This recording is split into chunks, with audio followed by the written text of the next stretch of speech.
नांदेड़ शहर के कल्याणकर कॉम्प्लेक्स में तड़ौड़ा नाका मालेगांव रोड पर जेडी गांव का हेल्थ केयर एकेडमी का शानदार ओपनिंग हुई। इस ओपनिंग सेरेमनी में पॉलिटिशियन, डॉक्टर, इंजीनियर, टीचर और टीचर्स आए। अगर मैं जीडी गोइंका की बात करूं, जीडी गोइंका एक फेमस ब्रांड है एजुकेशन सेक्टर के अंदर। 29 साल की लेगेसी है जीडी गोइंका की। जीडी गोइंका के अपने स्कूल्स हैं, K-12 स्कूल्स हैं, 170 स्कूल्स हैं अक्रॉस इंडिया, और जीडी गोइंका के टॉडलर्स स्कूल्स हैं। जीडी गोइंका की अपनी यूनिवर्सिटी भी है। Apart of it, GD Goenka का एक और वर्टिकल है, GD Goenka health care academy. Covid के बाद हम लोगों ने ये वर्टिकल स्टार्ट किया और एकेडमी के जिम्मेदारान को मुबारकबाद पेश की। इस एकेडमी में diploma courses, certificate courses, vocational courses कम से कम फीस में मौजूद है। और राइट नाउ अभी पैन इंडिया में we have 80+ centres across India. So अभी नांदेड़ के अंदर फर्स्ट टाइम हम लोगों का जीडी गोइंका लॉन्च हुआ है यहाँ पे, GD Goenka health care academy. इसमें हम पैरामेडिकल कोर्सेज रन करते हैं, जिसके अंदर डिप्लोमा प्रोग्राम्स, डिग्री प्रोग्राम्स और बैचलर्स प्रोग्राम हम रन करते हैं। आज के टाइम पे अगर मैं बात करूं नीट की, नीट के अंदर 24 लाख एक्सपीरियंस इस समय बैठे हैं।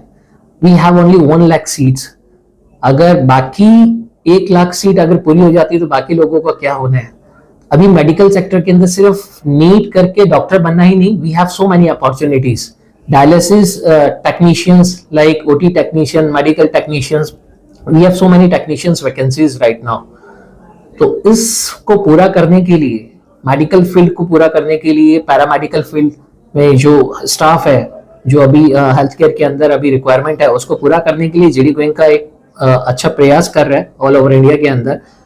हम लोग सिर्फ बच्चों को यहाँ पे ट्रेनिंग ही नहीं देते, प्रैक्टिकल भी करवाते हैं, प्लस हॉस्पिटल्स के अंदर उनकी इंटर्नशिप लगवाते हैं। इंटर्नशिप लगवाने के बाद उनको हम आगे जॉब भी प्रोवाइड करवाते हैं।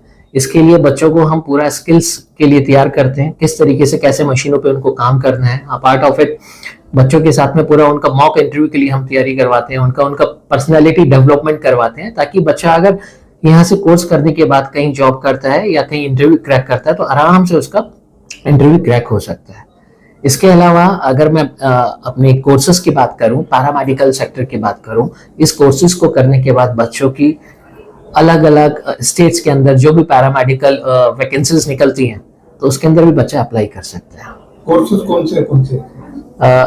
We have so many courses. Like अगर मैं सर्टिफिकेट कोर्सेज की बात करूं, सर्टिफिकेट कोर्सेज में इमरजेंसी मेडिकल टेक्नीशियन है हम लोगों के पास में, डायलिसिस टेक्नीशियन है, डेंटल असिस्टेंट के प्रोग्राम है, और डायलिसिस टेक्नीशियंस है, जीडीए टेक्नीशियंस है, एमएनए है।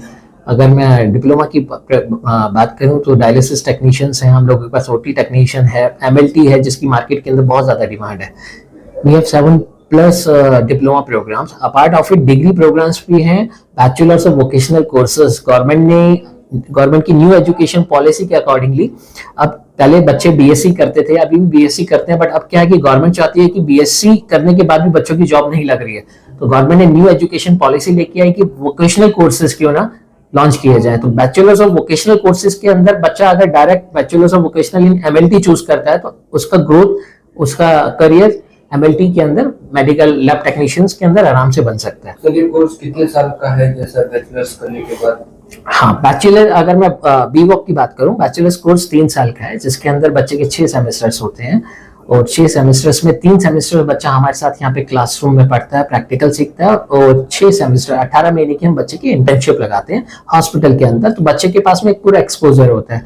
जब बच्चा कोर्स करके यहाँ से निकलता है, डिग्री लेके निकलता है, तो उसके पास हैंड ऑन पूरा एक्सपीरियंस होता है, तो मार्केट के अंदर आराम से उसकी जॉब लग सकती है हॉस्पिटल में। जैसे कि पहले अपने को 10th और 12th के बाद में बच्चों को बाहर जाके कुछ डिप्लोमा या कुछ करने के बाद में ही मेडिकल इंस्टीट्यूट्स में ऐसे काम करने के लिए अपॉर्चुनिटी मिलती थी। वो अपॉर्चुनिटी उनको बाहर जाके यहाँ पर आना पड़ता था जॉब के लिए, तो वो उनको अभी हमने वो अपॉर्चुनिटी नांदेड़ में अवेलेबल करा के दी है, ताकि वो यहाँ पे का यहीं पे एजुकेशन लेके उनको अच्छे से अच्छे जॉब अपॉर्चुनिटी मिल सके। जैसा कि अभी हमारे पास में डिप्लोमाज है, डिग्रीज है, और कुछ शॉर्ट हैंड कोर्सेज है, जैसा 3 महीने के, 6 महीने के है, जिसके अंदर ओटी टेक्नीशियन एक आता है, जैसा डेंटल असिस्टेंट आते हैं, तो वो यहीं का यहीं पे कर देते हैं और उनको एक सर्टिफिकेशन कोर्स मिल जाता है। अभी ईसीजी टेक्नीशियंस की वगैरह गवर्नमेंट जॉब की भी अपॉर्चुनिटीज रहती है। तो ऐसे इसके लिए अपने को सर्टिफिकेशन कोर्सेज के लिए पहले पुणे, मुंबई, हैदराबाद ऐसी जगह पर जाना पड़ता था, पर अभी वो अपने पास नांदेड़ में अवेलेबल हो गया और ये बहुत इजीली ये है। इसमें फीस के लिए भी हमारे पास में 0% EMI पे हमने बच्चों के लिए एडमिशन्स रखे हुए हैं, तो ये कन्वीनियंट भी है और नांदेड़ का नांदेड़ में इसलिए आसानी और सर ये मिडिल क्लास के लोग कर सकते हैं समझो आपने ऐसी सुविधा दी। जी हाँ, इसमें हमने क्या किया है, फीस के लिए बहुत अच्छी फैसिलिटी दी है, 0% EMI दिया है। कुछ हमने स्कॉलरशिप के एग्जाम्स भी ऑर्गेनाइज करने का प्लान किया है, जिसके अंदर हम 20 to 25% हम जो बच्चे उसके क्रैक करेंगे उनको हम ऑफर प्राइस कट करके दे देंगे समझो। मतलब सर स्टूडेंट से क्या अपील है? जी, मैं चाहता हूँ कि बच्चों ने ये जो कॉलेज है, जो इंस्टीट्यूट है जो हमने खोला है, इसका पूरे फायदा उठाए और जो कोर्सेस हमने रखे हैं इसके बाद में उनको 93% हमारे पास से ये श्योरिटी है कि उनको जॉब अपॉर्चुनिटी मिल जाएगी। जैसे कि अभी बच्चों के स्टूडेंट्स की स्ट्रेंथ भी बहुत ज्यादा हो गई है, तो उस वजह से कि नहीं जॉब अपॉर्चुनिटी बहुत कम हो गई है, क्योंकि इनका कंपटीशन बहुत ज्यादा होगा। बीएससी करने के बाद में हमारे पास में ऐसे कुछ खास ये नहीं रहता है, तो बीएससी के बाद में अगर आप ये कोर्स करते हो तो एक स्पेशलाइजेशन आपके पास में आ जाता है। जैसे कि ये स्पेशलाइजेशन के थ्रू आप कोई भी हॉस्पिटल में बहुत इजीली जॉब ले सकते हो। जो रिक्वायरमेंट है जॉब की तो ये बहुत ज़्यादा है, और हॉस्पिटल्स में ये ऐसे जो टेक्नीशियंस की ये जो जॉब्स रहते हैं ना वो बहुत रिक्वायर्ड है, और इसकी तरफ अभी अपने बच्चों को इतना ध्यान नहीं गया है। अगर ये बीएससी करके या फिर ऐसे कोर्सेज करते हैं डायलिसिस का वगैरह, तो जैसे कि आपको सबको पता है कि डायलिसिस बहुत कॉमन चीज़ है आजकल के इसमें, पर इसके टेक्नीशियंस रहते हैं जो उसको अपने कोर्सेज वगैरह बहुत मुश्किल से करते हैं लोग। अगर आप ये बीएससी करने के बाद में वगैरह करते हो तो आपको जॉब अपॉर्चुनिटी भी बहुत मिलती है, और प्लस हॉस्पिटल के लिए भी एक कन्वीनियंट रहता है कि एक वेल ट्रेंड डायलिसिस टेक्नीशियन हमारे पास में है ऐसे करके। ठीक है।